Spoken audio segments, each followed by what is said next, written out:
I don't know how many of you, obviously, if you're first timers, you may not know Phil and Mel, the pastors of the church, but they're traveling this week. They got the news Friday that his dad is going to be leaving the hospital and going into hospice.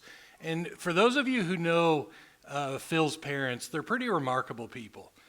People who've been in ministry a long time, and his dad especially is one of the sweetest, kindest men I have met, and is a younger preacher looking up to him. I was always amazed how he would come to me and just compliment and be kind,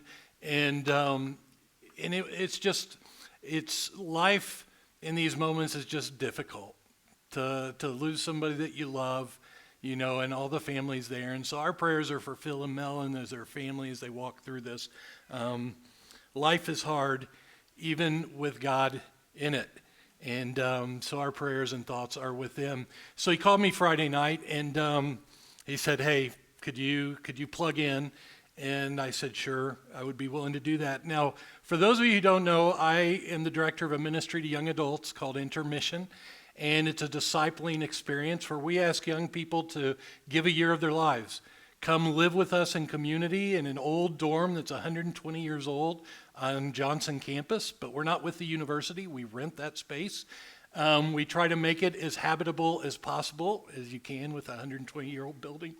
And yesterday was our launch. So we have some parents here today who has a son that's going. They spend one semester learning and traveling throughout the country, working with different nonprofits. And then the second semester, they go overseas to 2 different countries for 3.5 months. It's a full, intensive experience. And yesterday was a stressful day because you have parents bringing their students filled like the first day of college. They're moving them in. For some, it's the first time they've ever done that. If you've left a kid in college and driven away, you know the emotions that are there. For our students, as much as they may be excited, they're all slightly terrified too. Their eyes are as big as saucers, especially when a whole group of people they don't know descend on their vehicle. One of our staff members who's a former student, he said, "I remember driving up and all these people coming out and thinking to myself, I have made a terrible decision." But one of the things we do is we try and teach and disciple and help them. It's not the classes and it's not the ministry experience as much as it is creating a culture. Creating a culture. And what we do is a lab experiment because they leave everything that they know that's familiar. They even leave the person that they know who they are, like the reputation they have, and they enter into a community away from all of those safeguards. And we create a culture where they can start over. Starting over is important. Creating a culture in a world that is so divided is especially important. I don't think we need many more classes. There are things that are taught and there's things that are caught. And you can't teach a culture. You catch a culture. And I don't know about you, but this sermon series is more than a building, and it is a lead up to breaking ground in a couple weeks, and that's a big deal. But I'm not excited to preach about starting a building campaign. And that's why I appreciate this topic. Phil talked about Moses when they're about to enter into the promised land, and Joshua. And then Veron talked about passing the baton and what it means to go in and take hold of the promises that God has given you. And I love the fact that we're saying it's more than a building, because it's not about the building. Like, as important as that is, we're talking about more than a building. And the first thing I just want to tell you is this. God has a plan. And we all know that, and we all say that, but God has a plan. He has a plan for you. He has a plan for me. I don't know if you've ever thought, because one of the things, our students deal with lots of things when they come. The top 3, one of them is doubt. Our students frequently confess as Christians, they're terrified they may not believe in God. And they may never have expressed that before in their home. So it's struggling with doubt. One is this idea of calling, that they're going to miss God's call on their life. That's another one that we have to kind of debunk, because there's not necessarily one call on your life, right? But one of the other ones that we have to deal with comes with our own identity. I don't know, when you think about, we're going to carry today this idea of Israel. I don't know if you've read the Old Testament and you followed the Jewish people. Let's even start before the Jewish people, Adam and Eve. Like, how dumb do you have to be? He told you expressly what not to do, and you do it. Then you get to the Israelites, and holy cow, time and time again, he shows up for them, he rescues them, and they betray him. Like, they're in slavery, he sends plagues. They get to watch all these plagues hit the Egyptians, and they're freed, and they're still not happy. They're being pursued by an army that's going to kill their children and all of them. God parts the waters. They march through, closes the water, destroying their enemies. They're still not happy. They're in the desert. I don't know if you've been out in the desert. It's not like there's several 100,000 people, men, women, children. They've got to feed them. God provides manna and they complain. Their leader disappears for a while. They create a golden calf. Like, as I read through, I'm like, how dumb are you people? But at 59 years of age, it's me. Like, I am Israel. Like, you are Israel. God always shows up. God always fulfills his promises. The problem is we play checkers and he's at like triple dimension chess or whatever it is he's playing. Like, his thoughts are not ours. His way of thinking is not ours, but he remains faithful to who he is. So I want to talk about this for a minute, and I want to talk about Israel. Because God chose this group of people. And in Exodus, this is what we read. Because Ron talked about right when Joshua is going over to the land that God had promised and how they never really took control of the land, right? God had promised it to them, and we know the results of that. I want to go before that. When God chose Israel, this is what he says in Exodus 19. Now, if you obey me fully and keep my covenant, then out of all the nations you will be my treasured possession. Although the whole earth is mine, you will be for me a kingdom of priests and a holy nation. Now, I want you to think about this. If, let's say we had a product that we had designed. Life Church, somebody had a brilliant idea. We designed a product that the whole world needs. It's one of the most useful things ever. And we said, okay, how do we get this out to the world? Like, how do we manufacture this? How do we do the production? How do we send it out? How do we announce its availability? How do we market this? And we say, we can choose one country that's going to help us. One country that's going to get this device into the world. What country are we going to pick? Somebody said Israel. Many would say America, like it's a pretty powerful country. Some would say China, like if you want products to get out all over the world, have China involved in it. Nobody's going to say Madagascar. Nobody's going to say Papua New Guinea. Nobody's going to say Haiti. Have you ever thought, do you know that Adam and Eve and the fall of you and I in all of humanity in the garden was not an accident? It was not something that God did not see coming. Have you ever thought about that? One of the things our students ask is, if God, why would he create?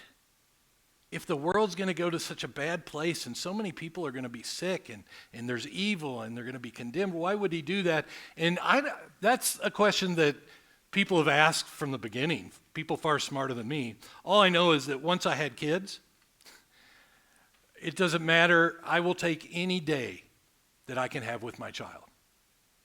And if you talk to a parent who's lost a child, ask them if they regret having their child. Absolutely not.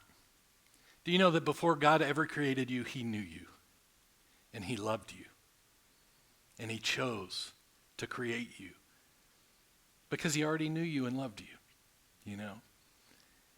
From the very beginning, God had a plan to redeem us and restore us, and he could have chosen any country in the world. Like if he's trying to make his message known, he could have chose any of the empires. He could have chose Egypt was a big boy on the block. You had the Babylonian entire empires. He could have chosen. Who does he choose? He chooses a people who don't even have a country. Like they don't even have land. And imagine that. Imagine like Haiti is about one of the poorest countries you can get to today. It's been 30 years of just utter continual destruction of that poor country. Imagine if God suddenly spoke to every Haitian and said, now if you obey me fully and keep my covenant, out of all the nations, you're my special possession. Although the whole earth is mine, you will be a kingdom of priests and holy nation. How would they feel? Imagine the Jewish people receiving this. I think they liked it. It's a place of honor to be God's chosen people. But I don't think they fully understood it. I think they loved the part about we will be God's treasured possession and a holy set-apart nation. Do you know that when it comes to God's plan to save the world, in missions, missiologists, people who study missions, in the 60s and 70s, they said missions is not found in the Old Testament. It's a New Testament idea. And here's why they say that. They say in the Old Testament, you never see the Jewish people going out as priests or going out to evangelize. You don't see that. What you see is God drew people to Israel. He drew them, so it's a centrifugal force, or centrifugal. I can't remember which is which. It doesn't matter. Like a magnet drawing people. But in the New Testament, Jesus comes and he sends the new Israel, the church, out. That's how they explained it. And I think they're all wrong. And most missiologists today would say it's all wrong. Missions is not a New Testament idea. It was God's plan from the very beginning, and it's all through it. The problem is Israel didn't get it. They love the idea of being God's chosen people. But missiologists are right. We never really see them going out and trying to tell anybody anything.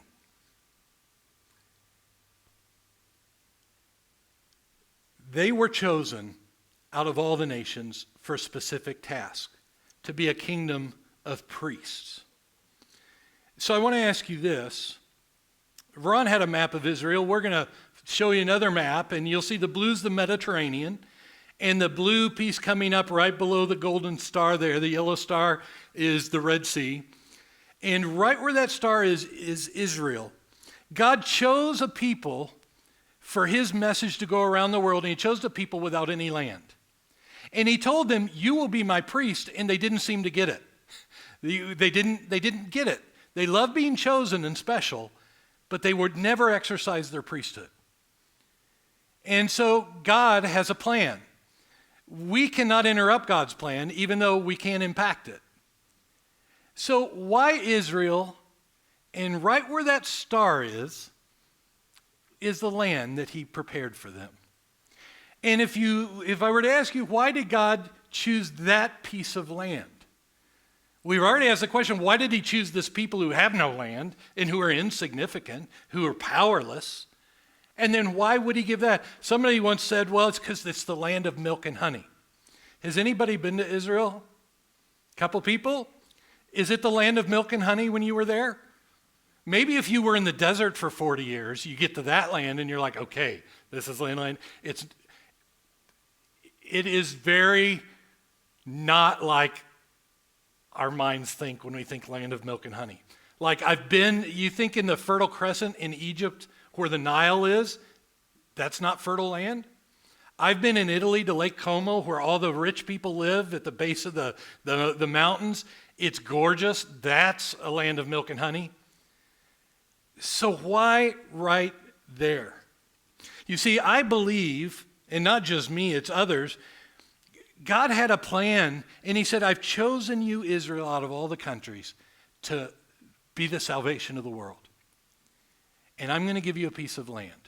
Israel didn't get it, but he said, I'm still going to work around you.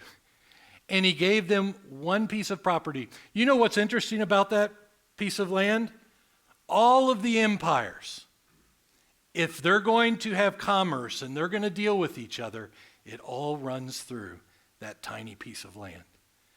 There are two highways, one on the east of the Jordan River, one on the west, that connect Europe, Asia Minor, and North Africa, in the Middle East, right?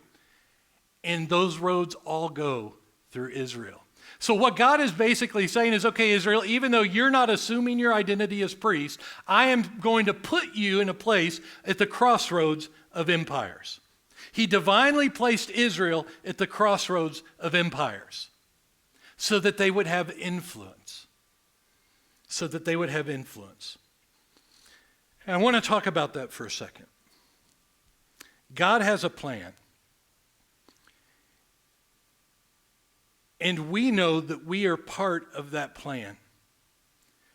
So let me just tell you a story. I've told it once before, and this will be the second time, but this was years ago. Many of you weren't here. And it's one of the more embarrassing moments of my career. My wife and I left college when we were young and went to South America as church planners and helped start churches. And we had a church that we'd helped start. It was very young. 20-some people were members of this church. And Nisha and I and our 4 kids were leaving to come back to America for a year and a half. We're going to leave this new group of believers. And they wanted to throw a goodbye party for us. And it was a celebration. And there was drinks and cake. And as we're at this party, each one of them stood up and with tears just thanked us for being there, saying, look what God has done in our life through you guys. We love you guys. We're going to miss you. And each one began to share. And we watched a video of this that we have a few years ago. We dug out our videos and watched. And if you watched me, I'm staring straight at the floor the whole time. Because this was not a beautiful night for me. Because as the first man who started to speak, he was in his 60s. He had been unfaithful to his wife. He had been a dictator. He had been abusive. He had been just not a good man. He had come to the Lord, wonderful, but his whole family despises him. And they're all in church too. And they've said, we will never forgive that man. And then the next person starts to speak, and she's already a little tipsy. She struggles with alcohol. It's an emotional night, and she's already, acting silly, and she's crying as she's talking about it. Then it gets to the next person, and it's even a worse situation. And the next person, and the next person. I don't hear anything good they're saying about us. I'm staring straight at the floor, feeling worse and worse, and eventually I say this to God. God, how do you expect me to start a church with this? Give me 2 normal people with normal problems. Like, how do you expect me to start a church with this? We ended the night. I go home. We don't sleep because we're packing all night. We're on the plane flying to Miami. I'm in and out of sleep. And at some point, I start to relive that night. Everybody's talking. And we get to the point, again, I don't know if I'm asleep or awake. We get to that point where I said, oh, God, how do you expect me to start a church with this? Give me 2 normal people with normal problems. And at that moment, I heard a voice say, I have placed 20 people in your hands, and all you've done is complain. And zap, I'm awake. Like, I'm awake and I'm ashamed. I have placed 20 people in your hands, and all you've done is complain. And I apologized. I shared with Nisha. And a year and a half later, I called those people back, and I kind of ruined that night for them. I called them back, and I thanked them for their words, and I had them remember that night. And I said, but I want to tell you what you didn't know. And to this day, I'm not sure it was the right move. But I felt like I needed to be transparent. And I said, this is what happened. And this is what I felt God told me. And I want you to know, I'm not looking for anybody else. We're in this together. And that church began to grow and thrive, and those people rose in leadership. And here's what I want to tell you. God has a plan, and he has a plan for your life. And I don't know if you're where you think you ought to be right now in life. I don't know in your life if you're working the job you dreamed of, if you have the relationship with your spouse that you dreamed of, the relationship with your children that you expected. You may find yourself living a very different life than you ever would have chosen. You may have made some horrible decisions. Or maybe you made the right decisions and your life's still not what you think it should be. Here is what is great about God. He has a plan. It involves you. And he's saying it doesn't matter how you got to where you are today. No matter where you are, I've placed you divinely at the crossroads of people's lives. Who are the people in your life? Who are your family, your friends, your coworkers, your church people? Those are the people God has placed in your life to exercise your priesthood. And I'm talking about that. We're going to the second point God has a plan. Point number 2, you were part of that plan. You are Israel. Like Peter writes to the Christians, right? Look what Peter writes, because any Jewish person who reads this will say this is Exodus 19. Look what he writes. He says, you yourselves are being built into a spiritual house to be a holy priesthood, to offer up spiritual sacrifices. You are a chosen race. You are a royal priesthood, a holy nation, a people for God's special possession, so that you may proclaim the mighty acts of the one who has called you. This is Exodus 19 rewritten to the church. Now here's the thing. Israel never understood. They loved the idea of being God's chosen. They didn't understand their role as a priest. What does a priest do? It helps people connect to God. That's all the role of a priest is to help everybody connect to God. And so the question isn't, in Latin America, I worked mainly with Catholics, Roman Catholics, who generally were non-practicing. Some were very faithful, but they hadn't read much of the Bible. And as we would talk, and I'd say, well, you're a priest, the reaction would be, whoa, whoa, whoa, whoa, no, I am not a priest in their system. But in God's view, each one of us are chosen.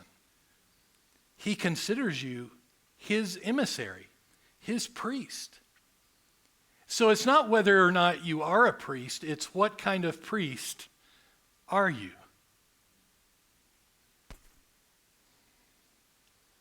You have been divinely placed at the crossroads of people's lives.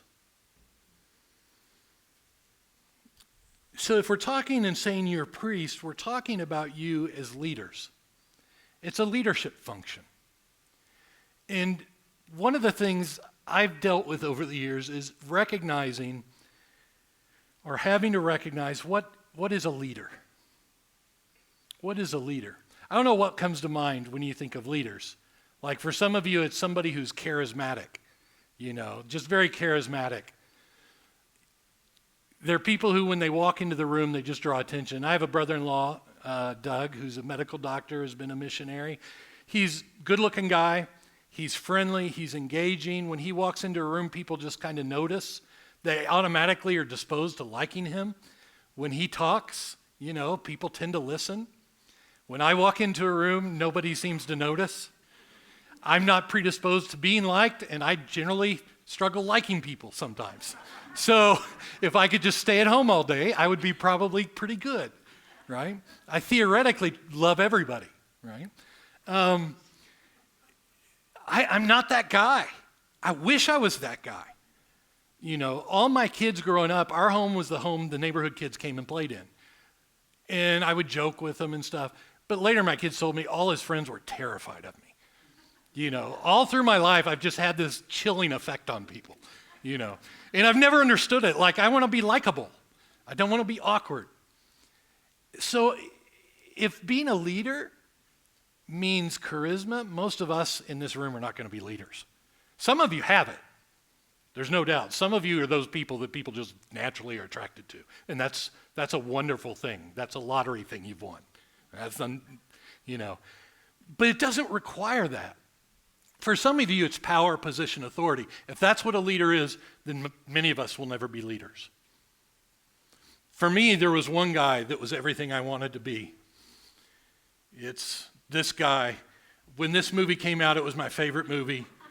If I could look like him, the long hair, the charisma, he had it all. I don't have that at all. He doesn't have it now. Yeah.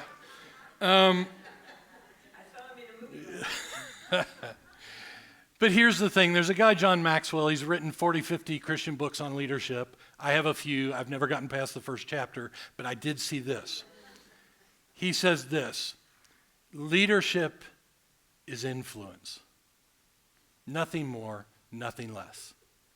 If you have charisma, great. That helps. If you have power, that's great, but you don't need it.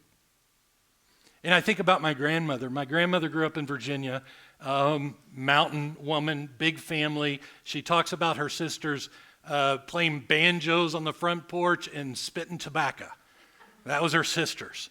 And her mother worked in the town in a hotel, and the mayor of Berea, Kentucky, and his wife would vacation there. and they got to know them. And when she was a young child, she asked the mother, the mayor said, give us your daughter. And we'll take her as a servant in our house. She'll be a nanny for our kids. We'll give her an education. And the mom said, go. And it changed my grandmother's life. She was known as the city slicker, by her relatives, the big city woman. And they're talking about Berea, Kentucky. If you've ever been there, it's not a city, right? It changed her life. She graduated from high school. She'd write us letters. I could barely decipher them because her handwriting's not good. She never traveled extensively. She never had a big job anywhere. She's just a country woman. She was influential, though. I was pretty much raised by her and my grandfather. And on Sunday mornings, he would drive separate to church because she would get in her car, pull out, drive about 2 doors down and honk the horn, and a kid would come out. And then she'd go a little bit more, honk the horn, and another kid would come out. She would make 2 or 3 trips to church because she would go up and down the streets, knocking on doors. Hey, I'm your neighbor around here. Do you all go to church? Do you want to come to my church? No? Well, your kid ought to be in church. Can I drive him? She did that her entire life. And at 96 some years of age, she's still driving her car Wednesday nights. Where are you going, Grandma? To the old folks' home to tell them about Jesus, to visit with them. Like she's a remarkable woman. No power, no authority, but she was a woman of influence, and at her funeral, hundreds of people were there. The biggest struggle that we have isn't recognizing all that we're not. It's believing that we're not all that we are with God in our life. Because we don't believe we have influence.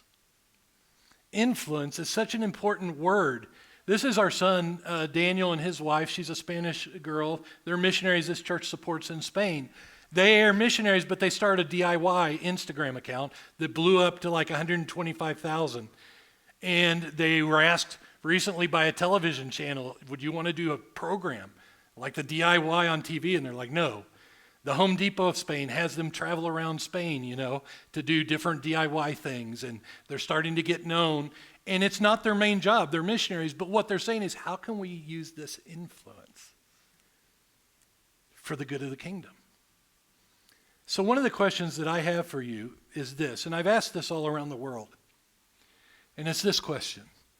If you knew that you had the power to influence everyone you come in contact with, for better or worse, what would you do differently? Think about the people who are placed in your hands. God has placed you at the crossroads of their lives. They're your friends. They're your co-workers. They're the people in this church you go to church with. They're your neighbors. All that list, maybe 50 names, 80 names. Those are the people God has placed in your hands. If you really believed that you had the power to influence them, what would you do differently? The number one answer I get back is, you mean if I really believe that? And that's the issue right there. We have more power than we know. One of the things we do when we work with our students is we create a culture that tells them you do have power. And it's not about evangelizing. It's about seeing people and asking questions and engaging. You know what some of the great answers I have gotten about this? If I really believed I had the power to influence, I would pray more. I'd be asking God, who in my life do I need to speak up and talk to? Number 2, I see in you, those 4 letters. I would tell people what I see in them. Most of what we do with our students is watch them, ask them questions, and then tell them what we see in them until they begin to believe it. Here's the thing, no matter what age you are and where you find yourself in life right now, God has gifted you, and He is in your life. And right now, you have the power to influence those who God has placed in your hands. We'd pray more. We'd tell people what we see in them. We would exercise our priesthood. So God has a plan. And no matter where you are, no matter how you got there, God still has a plan, and you're part of that plan. And the third thing is it's a divine collaboration. Why did God choose Israel? And why has He chosen you? If God would have chosen Egypt or the Babylonian Empire, he still could have done it. But everybody would have said, of course. Like, of course they have victories. Look who's doing it. Paul writes about this in 1 Corinthians. And see if this is a description of you. If you're like, who am I that God thinks that he can use me? This is what Paul says. Brothers and sisters, think of what you were when you were called. Not many of you were wise by human standards. So you don't have to be wise. Not many were influential. Oh, don't have to have the power. Not many were of noble birth. But God chose the foolish things of the world to shame the wise. God chose the weak things of the world to shame the strong. God chose the lowly things of this world and the despised things and the things that are not to nullify the things that are, so that no one may boast before him. It is because of him that you are in Christ Jesus, who has become for us wisdom from God. That is our righteousness, holiness, and redemption. The question really is, will we believe? And will we be intentionally engaging those that God has placed in our hands? And from one introvert to any of the other introverts out there, we use our introvertedness as an excuse not to just care for people. But we have the power to influence those God has placed in our hands. You have that power as well. The truth is, God shows up when we step out in faith, even if we struggle. I'll end with this story. When we lived in Spain, we identified 24 towns within 20 minutes of our town that had no evangelical presence. Yeah, the worship team can come up. No evangelical presence. Catholic churches in every town, but largely nobody goes. It's 70 and older that go to the Roman Catholic Church in Spain. And so we began prayer walking. We would choose one town, and this was a several-year process. We'd choose one of those 24 towns, and we would say for 2 months, 2 days a week, we're going to go prayer walk in that town. Walk the streets and pray that God would create divine connections. And it was horrible. It was my least favorite thing. And I was the team leader, so I had to, rah, team, we're going to do this. And inside, I hated it because I would pray and walk through these towns looking for a connection. And I think, oh, there's a connection. Never saw any fruit from it. And we did it over and over, months into years. Still, we're going to prayer walk, and God's going to create these divine connections. And one morning, it was pouring rain, and I'm walking through this city, and I don't want to be there. And I come home, and Nisha is in our front doorway speaking to a Spanish woman about God. And I'm like, what in the world? And the woman wants to have a Bible study. And all I could think is, I just spent 2 hours walking in the rain in that town, and you bring somebody to our door. And I was talking to one of our leaders in our mission, and he said, that's the thing, though. God doesn't work in the ways we think. But when you step out in faith and you're faithful and you're risking and you're stepping out, God's going to do his thing. He will respond. Maybe not directly correlating to what you expected. And so when it comes to this building that we're doing, that we've sacrificed for years and giving now, a couple years, we're about to break ground on this building. It's not about the building. It's more than something we built. What if the whole point of this building isn't the building at all? What if it's us? What if the whole point is to inspire us to step out and try and do something and to make a difference? And in the end, maybe he'll say, I don't care about the building. I wanted to see what would happen here. What if right now in your life, God is still saying to you, no matter what age you are, I am willing to start with you now. I will be here for you now. Step out because I'm wanting to do something in you. I think that's pretty special. God has a plan. You're part of that plan. It's a divine collaboration. And I believe in this church as another community of faith that God will honor our willingness to step out, even if we don't even understand really what we think we're doing, because it's more than a building. It's just stepping out and trying to respond to the call that God has. God has a plan. You're part of that plan, and it is a divine collaboration. And that should infuse your life with some sense of hope and meaning. You are so much more than you think you are, because you are more than who you're not, and God is in you. Let's pray. Dear Heavenly Father, we come to you today. We recognize that it is so hard in this life to walk and live and love and live in peace and dream and have purpose in the midst of so much division and struggle. And Lord, we know everything about us that's not. But we also know that you have come into our lives, and you are the difference maker. Help us to believe that we are the people that you have chosen, in spite of all of these things, because of these things, so that people will see you in us. I lift this building campaign before you because I acknowledge that it's not about the building. It's about your church, which is us, your building, in this world to make a difference. Amen. Let's stand and sing together.